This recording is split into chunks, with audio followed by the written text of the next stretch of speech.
Tô de volta às mídias sociais da TNT Sports para falar sobre o julgamento do atacante Bruno Henrique do Flamengo, acusado de forçar um cartão amarelo para favorecer familiares em apostas esportivas. Vamos falar sobre isso, vamos trazer aqui a visão de dois especialistas no direito esportivo. Você já deixa o like, se inscreve no canal, segue, compartilha, curte, comenta, tudo aquilo que você está acostumado a fazer aqui nas mídias sociais da TNT Sports. Para quem não acompanhou, na última quinta-feira, o atacante Bruno Henrique foi julgado pelo Superior Tribunal de Justiça Desportiva em 2 artigos do Código Brasileiro de Justiça Desportiva, acusado de ter forçado um cartão amarelo e, com isso, ter beneficiado familiares e amigos em apostas esportivas. O atacante do Flamengo foi julgado em 2 artigos, o 243 e o 243-A. Em um deles ele foi considerado inocente e em outro ele foi considerado culpado. Eu estou deixando aqui o que diz o código, o que diz o texto da lei que o Bruno Henrique foi julgado. E aqui diz o seguinte: artigo 243, atuar deliberadamente de modo prejudicial à equipe que defende. Dessa acusação, desse artigo, o Bruno Henrique foi considerado inocente, porque no entendimento dos julgadores, o Flamengo provou que o Bruno Henrique não prejudicou o time. O Flamengo e a defesa do Bruno Henrique provaram, no entendimento de quem julgou, de que o Bruno Henrique não prejudicou a equipe. E aí, essa fala em específica, de modo prejudicial à equipe que defende, ela acabou no entendimento de quem julgou, ela acabou não se comprovando, e por isso o Bruno Henrique foi absolvido desse artigo. Tem algumas questões aí que o Flamengo, no julgamento, ele informou que o Flamengo orientou o Bruno Henrique a forçar um cartão amarelo de forma a ele ser suspenso e estar sem risco de suspensão em jogos futuros. Tem um detalhe nisso aí, na minha visão. Forçar cartão amarelo, independentemente de outros estarem envolvidos, já é uma infração. Então, para mim, é bem questionável você livrar um acusado dizendo que você orientou ele a fazer algo que já é proibido, que já merece punição. Isso já está no Código Brasileiro de Justiça Desportiva. Qualquer jogador que força um cartão amarelo intencionalmente, ele e o clube são passíveis de punição. Então, nesse aspecto, o Bruno Henrique foi considerado inocente e as punições desse artigo 243, elas são ela é uma punição em dias de afastamento, de 360, um ano, a 720 dias. Ou seja, a punição desse artigo, para quem é considerado culpado, é de 1 ano a 2 anos de suspensão, além de R$100 a R$100 mil de multa. Isso é o que está escrito aqui. Então ele foi considerado inocente deste artigo. O artigo 243-A, ele diz: atuar de forma contrária à ética desportiva com o fim de influenciar o resultado de partida, prova ou equivalente. Deste artigo, o Bruno Henrique foi considerado culpado por 4-1. Dos 5 auditores que votaram na turma que fez esse julgamento no STJD, 4 entenderam que o Bruno Henrique era culpado porque ele teve uma atitude antidesportiva, ferindo a ética ao dizer para familiares que iria tomar o cartão amarelo no jogo contra o Santos, lá em novembro de 2023, e ao fazer isso, esses familiares e amigos puderam ter ou poderiam ter ganho fazendo apostas esportivas. Desse artigo, o Bruno Henrique foi considerado culpado e a pena desse artigo, como também está escrito aqui, ela não é em dias, ela é em jogos. E ali está suspensão de 6 a 12 partidas, além de multa de 100 a 100 mil reais. Então o Bruno Henrique pegou no final, segundo a decisão dos auditores, que cabe recurso, 12 partidas de suspensão, mais R$60 mil de multa, ok? Tem um parágrafo único nesse mesmo artigo 243A que diz o seguinte: se do procedimento atingir-se o resultado pretendido, o órgão judicante poderá anular a partida, a prova ou equivalente, e as penas serão de multa de 100 a 100 mil reais, até aí não muda, e suspensão de 12 a 24 partidas, se praticada por atleta. Então, reparem, a pena inicial dela é de 6 a 12 partidas. Por esse trecho, o Bruno Henrique pegou a pena máxima. Mas no parágrafo único, ele diz que se a falta de ética desportiva for bem sucedida, essa pena pode subir pode ser de 12 a 24 jogos. Então, o Bruno Henrique queria forçar um cartão amarelo. Conseguiu forçar o cartão amarelo. Então, pelo texto da regra, poderia ser julgado como uma atitude antidesportiva ou a falta da ética desportiva bem sucedida. Então, considerando esse aspecto, o Bruno Henrique não pegou a pena máxima de 6 a 12, ele pegou a pena mínima de 12 a 24. Então, esse é um outro ponto a ser levado do questionamento. E aí muita gente comparou o que aconteceu com o Bruno Henrique com o que aconteceu com outros jogadores que foram indiciados e considerados culpados na Operação Penalidade Máxima, que foi tocada 2 anos atrás pelo Ministério Público de Goiás e que no STJD gerou suspensões de 1 ano, 2 anos e até banimento do futebol para vários jogadores. Esse caso do Bruno Henrique tem um ponto que é substancialmente diferente, que esses jogadores que participaram da Operação Penalidade Máxima, eles foram aliciados por, digamos, como a gente pode dizer, por bandidos. Eles foram aliciados para cometerem esses delitos, forçarem cartão ou eventualmente serem expulsos e tudo mais. E não foi o caso do Bruno Henrique. O Bruno Henrique não aceitou que um bandido oferecesse para ele forçar o cartão.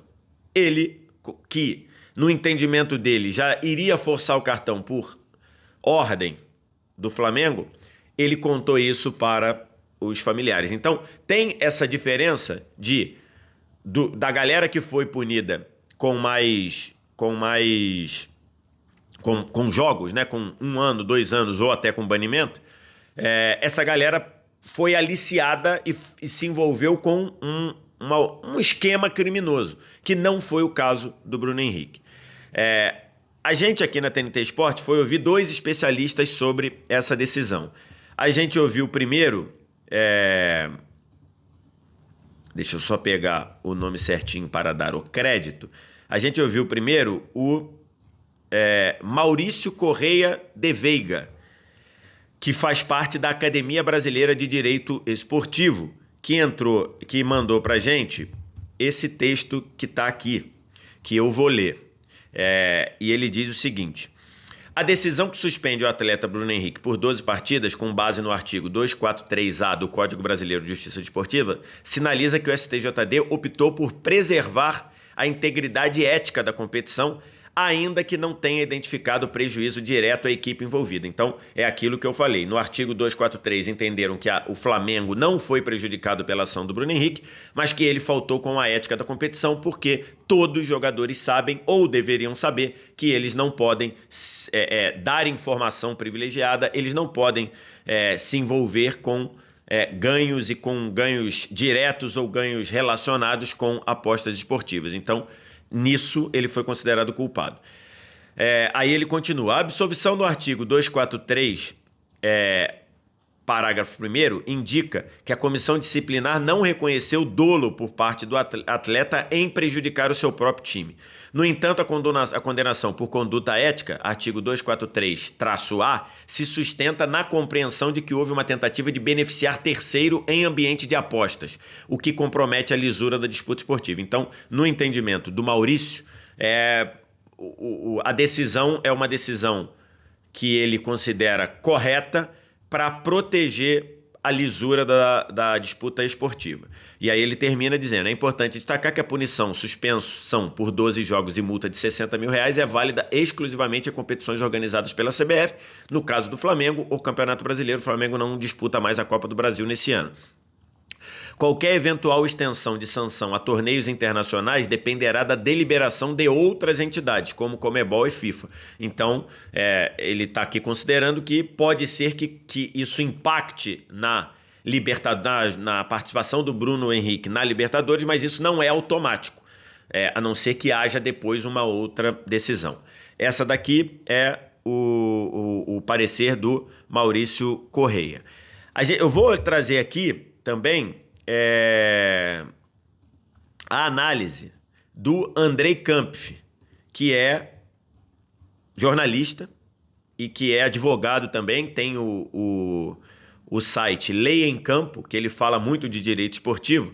E aí, no texto, ele diz: integridade esportiva em xeque, o que revela o caso do Bruno Henrique. Ele cita de novo o que aconteceu e aí ele dá o parecer dele, tá? Nesse pedaço aqui. Sobre o resultado do julgamento, na prática, a Justiça Desportiva sinalizou que houve conduta irregular, mas não manipulação de resultado. O problema é que a integridade esportiva não se protege pela metade. Se combate com rigor, vide decisões recentes do mesmo tribunal que foram aplaudidas. Em outro pedaço, ele fala aqui: não se trata apenas de punir quem manipula para obter vantagem, mas de criar barreiras claras contra qualquer associação que possa gerar dúvidas sobre a lisura do jogo. E ele termina dizendo assim: a justiça precisa construir coerência com caminhos e decisões que tragam segurança jurídica através de leis, regras e princípios. Se cada caso é tratado de forma distinta, sem critérios claros, perde-se a previsibilidade e com ela a legitimidade. É hora de pensar em caminhos institucionais, penas proporcionais e uniformes, mais transparência nos julgamentos, fortalecimento das regras de compliance e prevenção. O caso Bruno Henrique deixa claro que o risco não é apenas a manipulação em si, mas a percepção de complacência. E essa percepção é devastadora para o esporte. De novo, a pergunta que permanece é direta e incômoda. Estamos dispostos a levar a sério a integridade esportiva? E aí o Andrei Kampf, ele já traz uma outra visão, que na visão dele a decisão, embora tenha sustentação no que diz a lei, mas que ele passa a percepção de complacência. E aqui você está falando de um especialista no direito esportivo. O que eu pensei, analisando muito o caso, até por isso demorei para fazer o vídeo, para mim, esse item da regra, apenas se da 142, se houver intenção de prejudicar a sua própria equipe, ela é algo muito questionável e que abre uma margem absurda. Por exemplo, na minha visão, Primeiro que o Bruno Henrique acabou sendo beneficiado no julgamento por algo que o Flamengo mandou ele fazer, que já é ilegal, que é forçar cartão. Nós temos um vasto rol de decisões de quem admitiu que forçou cartão por causa de suspensão, de pegar a suspensão. De pegar a punição, não só aqui no Brasil, como fora do Brasil. Inclusive, o Sérgio Ramos, outro dia, ficou fora de um jogo de Champions League porque ele disse que queria limpar os cartões dele. Então, esse é o primeiro ponto. Ou seja, ele foi beneficiado com o clube mandando ele fazer algo que é errado, segundo o código. Esse é o primeiro ponto. E o segundo, o próprio questionamento de se foi prejudicial ou não, já é algo bem duvidoso. Porque, por exemplo, vamos dar um exemplo que é mais claro, que é mais grave do que forçar um cartão amarelo, mas que deixa a coisa muito cinzenta. Se um jogador recebe ou se um jogador faz um acordo para cometer um pênalti e beneficiar apostadores, ele vai lá e fala, ó, pode ir que eu vou cometer um pênalti. E ele comete o pênalti no jogo. O goleiro vai lá e pega o pênalti. Ele prejudicou ou não a equipe? Para mim é evidente que ele prejudicou. O fato do goleiro ter pego o pênalti não tem a ver com isso. Ou ainda maior, o goleiro, o jogador entra em campo para cometer um pênalti, comete o pênalti, o time adversário faz o gol, mas o time dele ganha o jogo. Houve prejuízo ou não para a equipe desse jogador? Para mim é evidente que houve. E aí, nesse tipo de margem, como para mim, forçar um cartão é evidente que é um prejuízo, é evidente que é um erro. Como, por exemplo, além do erro material, além do prejuízo material de forçar um cartão, também tem a questão de credibilidade. É um jogador do Flamengo com uma atitude antidesportiva. Então, para mim, já há um prejuízo para o clube ali, pelo menos de imagem. Então, acho que essa fala é uma fala muito perigosa no código. Acho que deveria ser refeito esse código, até porque é um código antigo e é um código que não especificamente prevê as questões de apostas esportivas. Quando esse código foi feito, ali era mais pensando de um jogador receber uma quantia para intencionalmente prejudicar o seu time, não envolvendo apostas esportivas. Então, para mim, esse código precisa ser refeito, porque, como disse o Andrei, a percepção de complacência nesse caso é uma percepção muito ruim. Ainda que, na letra fria do que está escrito, tenha se cumprido o que uma interpretação possível, que é a interpretação de que o Flamengo foi ao julgamento dizer: eu não fui prejudicado pelo Bruno Henrique, porque eu mandei ele forçar o cartão, que, repito, é algo proibido. Já é uma infração, passível de punição. Então, acho que a questão ficou muito fragilizada e acho, do ponto de vista de percepção, e acho que isso deveria suscitar numa atualização do código. Por quê? Houve envolvimento.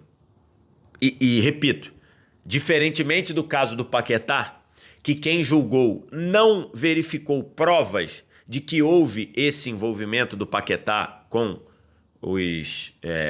as apostas, isso foi o que foi falado pela comissão independente por escrito. No caso do STJD, eles entenderam que sim, que o Bruno Henrique participou disso, porque o Bruno Henrique foi considerado culpado no artigo 243-A. Então, acho que isso deveria ser atualizado na regra. E você, o que você pensa? O que você, no Código Brasileiro de Justiça Desportiva, o que você pensa? O que você acha? Diz nos comentários, faz tudo aquilo que você está acostumado a fazer, todo o engajamento aqui nas mídias sociais da TNT. Obrigado pela audiência, um abraço, tchau.